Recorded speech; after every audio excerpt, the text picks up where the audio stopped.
look at rational inequalities, and there are a couple methods of solving rational inequalities. You can solve them with graphing, or you can solve them with a sign chart, and that's what we're going to show here. And the method is very similar to that with polynomial inequalities with sign chart. The only difference is now you have to worry about a denominator, not just a numerator, and the denominator will help you get vertical asymptotes. Okay, so we're going to solve 3x minus 1 over x squared minus x minus 6 less than 0.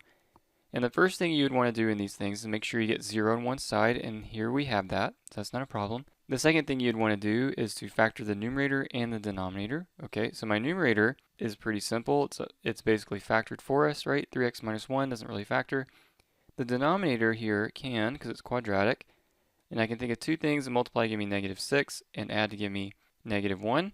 How about negative 3 and positive 2? Alright, so from here I can find my x-intercepts from the numerator, setting 3x minus 1 equals 0, and I end up with x equals 1/3. Now from the denominator I find my vertical asymptotes.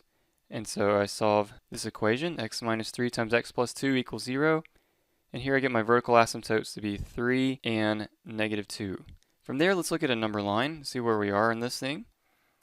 Alright, now I have a x-intercept at 1/3. I have an asymptote at 3 and another asymptote at negative 2, and for my notes I always put a dotted line on the asymptotes just so I remember they are asymptotes. And what I'm trying to do is figure out if this rational function is positive or negative for these different intervals that I've carved up here, and I'm going to use a chart like this to figure it out. Okay, so I have something like this, and what I want to do is pick test points along my number line to plug in to see if I get positive or negative values in my function. So for example, I need something smaller than negative 2. How about negative 10? Something between negative 2 and 1/3. Let's not overthink it. How about 0? Between 1/3 and 3, how about 1? And something bigger than 3, how about 100? Okay, now I'm trying to plug it into my rational function and to see if I get a positive or negative, because what I want is the values that make this thing less than 0, which means I'm looking for the values that make this thing negative. So I'm going to plug those values into my chart. So I have negative 10, 0, 1, and 100.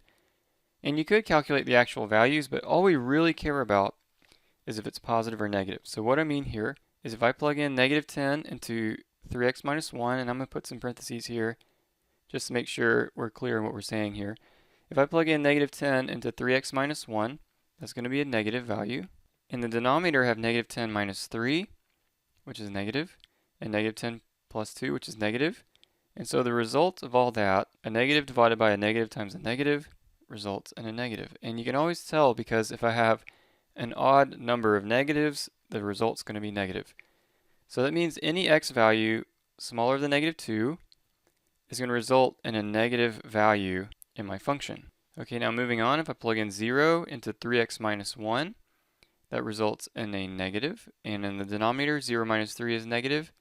And 0 plus 2 is positive. So this time I have an even number of negatives, so the result will end up being positive, which means between negative 2 and 1/3, this function is positive.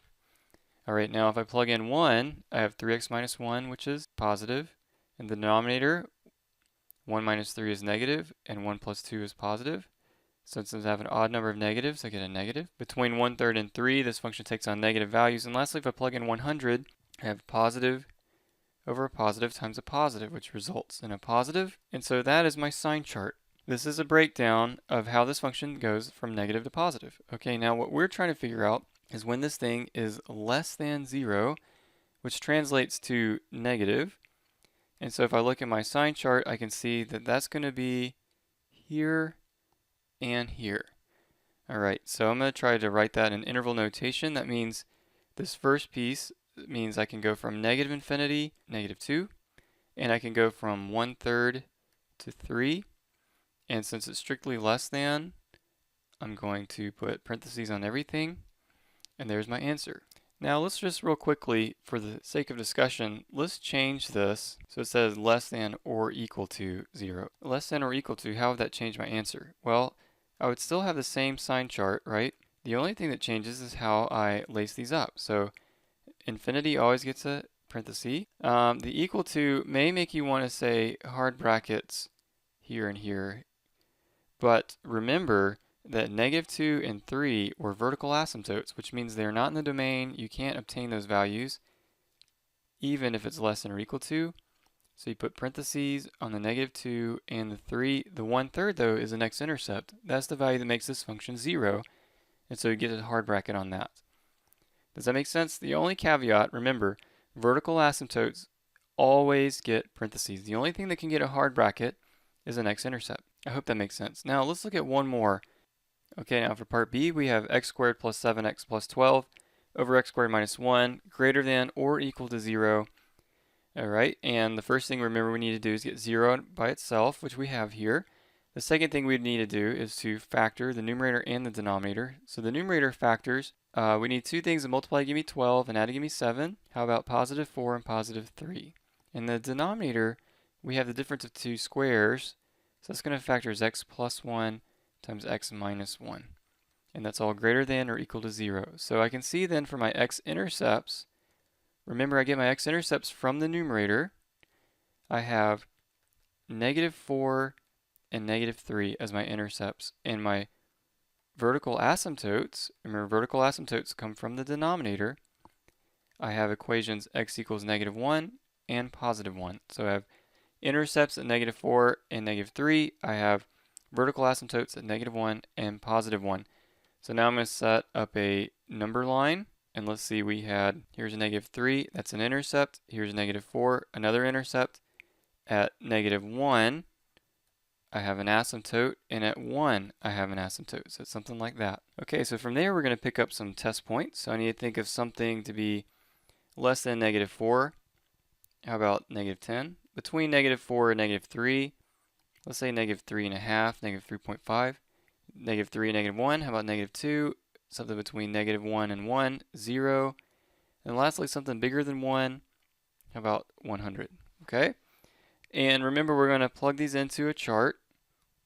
And I always recommend using the factored version of what you're dealing with because it makes it easier to keep up with. It makes it easier to make these calculations.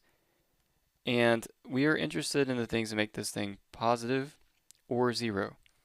And remember, we only care about positive or negative here, okay?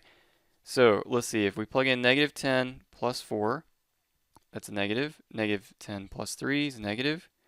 -10 plus 1 is negative. -10 minus 1 is negative. There's an even number of negatives. We end up with a positive. They all cancel each other out. So it means anything before -4 results in a positive. -3.5, -3.5 plus 4 is positive. -3.5 plus 3 is negative. -3.5 plus 1 is negative. And -3.5 minus 1 is negative. We have an odd number of negatives. The result is negative.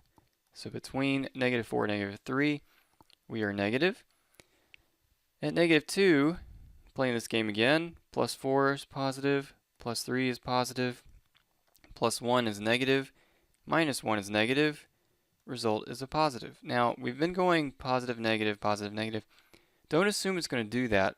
It can very well be the case that it doesn't do that. All right, now if I plug in 0, let's see what happens. I have positive, positive, positive, negative. All right, so that would be negative. Everything between -1 and 1 is negative. And I plug in 100. Let's say I have positive, positive, positive, and positive. So all that comes up to be positive. And there's my sign chart. So that tells me how my graph kind of bounces above and below the x-axis. And what we're interested in here is, again, greater than or equal to 0. Okay, so where are we equal to 0? I think that's worth keeping up with. We're equal to 0 at 4 and -3. Remember, -1 and 1 were asymptotes. And the positive parts are going to be there, there, and there. Okay, now remember, this is or equal to, which means the intercepts get a hard bracket. Everything else gets parentheses. So my answer is going to be -infinity to -4, -3 to -1, and 1 to infinity. And -infinity gets a parenthesis. -4 gets a hard bracket. It's an intercept. -3 does as well. -1 gets a parenthesis. Why? Because it's an asymptote, not an intercept. 1 is an asymptote as well, so it's a parenthesis, and infinity always gets 1. There is my solution. Any x value in that interval will make this function positive. So that's how we solve rational inequalities using a sign chart. It's very similar to polynomial inequalities using the sign chart. I think you can see that. The only thing we have to keep up with now is asymptotes, but which is not really a big deal. Alright, if you have any questions on this, I'd be glad to help you, and thank you for watching.